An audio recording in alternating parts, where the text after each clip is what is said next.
আমাদের যে 250 বেডের হসপিটাল আছে সেই হসপিটালকে 500 বেড হসপিটালে উন্নীত করা। আমাদের যে ইউনিভার্সিটি আছে বা যে কলেজগুলো আছে এই ইউনিভার্সিটি এবং কলেজগুলোকে বিশ্বমানের ইউনিভার্সিটি এবং কলেজ লেভেলে উন্নত করা। আমরা একটা ক্যাডেট কলেজ চেয়েছি, আমরা টেকনিক্যাল কলেজ চেয়েছি, আমরা মেডিকেল কলেজকে আরো উন্নত করার দাবি জানিয়েছি। আমাদের ওই ফরিদপুর থেকে কুয়াকাটা পর্যন্ত একটা রেল লাইনের রিকোয়েস্ট করেছি। এরকম কয়েক ডজন উন্নয়নের প্রয়োজনে আমরা দাবি তাকে জানিয়েছি।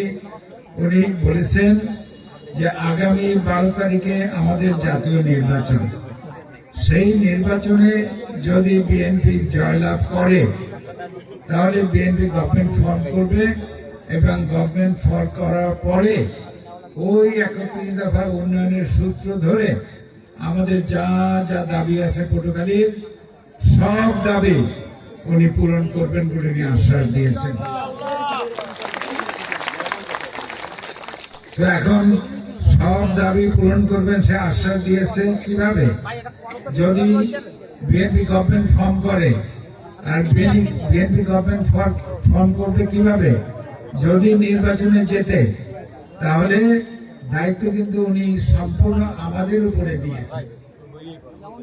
নির্বাচনে কিভাবে আপনি কাজ করবেন, কি আপনার কৌশল হবে, যেমন একাধিক বক্তা বলার চেষ্টা করছে আগামী নির্বাচন কত গুরুত্বপূর্ণ এবং আমাদের কি করতে হবে।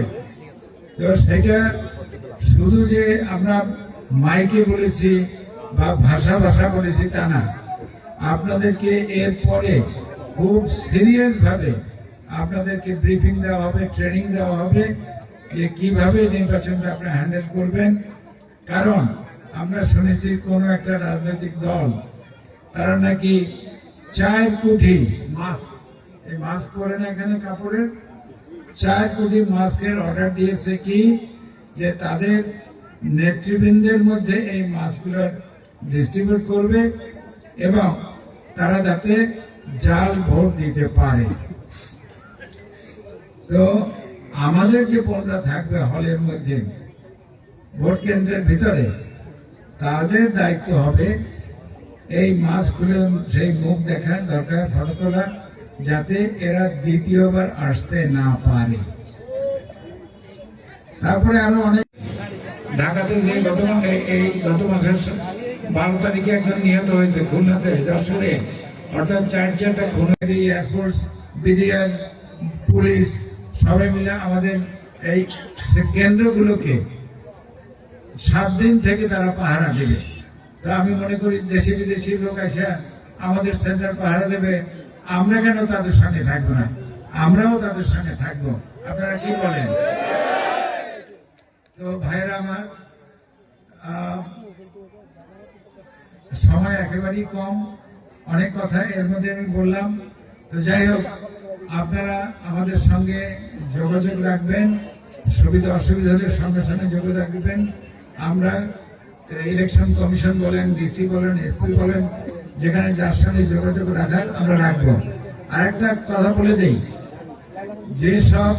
যেসব লোকের কারণে আইন শৃঙ্খলার অবনতি ঘটতে পারে তাদেরকে কিন্তু পুলিশ সহমত অ্যারেস্ট করে নিয়ে যাবে। মানে যাদের কারণে আইন শৃঙ্খলা ভঙ্গ হইতে পারে, আইন শৃঙ্খলা অবনতি হয়েছে সেটা না, হইতে পারে ভবিষ্যতে, তাদেরকে কিন্তু অ্যারেস্ট করে নিয়ে যাবে, নির্বাচন আগে তাদেরকে ছাড়বে না। কিন্তু তার চেয়ে তো মজার কথা কি জানেন? ওই যে আমাদের পার্টি নেতারা, রাজনৈতিক নেতারা, তারা যদি তাদেরকে ছাড়ানোর জন্য থানায় যায়, ওদেরকে অ্যারেস্ট করে রাখে। তো ভাইরা আমার, আমি আজকে আপনারা এত পরিশ্রম করে এত সুন্দর মিটিং করেছেন, নামাজের সময় হয়েছে, এখন উঠতে হয় আমাদের, আজান পড়বে। আর আমাদের বড় বিঘে ছোট বিঘের মধ্যে যে একটু তফাৎ ছিল, তাদের মধ্যে একটা দৃঢ় ঐক্যবদ্ধ হয়েছে তারা আগামী নির্বাচনের জন্য, রাজনীতির জন্য। সেই জন্য আমি দুই জায়গারই নেতৃবৃন্দ কর্মীবৃন্দ সবাইকে আন্তরিক ধন্যবাদ দিচ্ছি। আর বিশেষ করে যারা অত্যন্ত কঠোর পরিশ্রম করে আজকে এই অনুষ্ঠানকে সাফল্যমণ্ডিত করেছেন তাদেরকে আমি সবার পক্ষ থেকে ধন্যবাদ দিচ্ছি। আর আমি এই পুরা এলাকার ভাই বোন সবাইকে ধানের শীষের পক্ষ থেকে জনাব তারেক রহমানের পক্ষ থেকে আন্তরিক ধন্যবাদ দিয়ে এবং কৃতজ্ঞতা প্রকাশ করে আমি আমার বক্তব্য শেষ করছি। আপনারা ভালো থাকেন, সুস্থ থাকেন। আখিরে দাওয়ানা আলহামদুলিল্লাহ রাব্বিল আলামিন।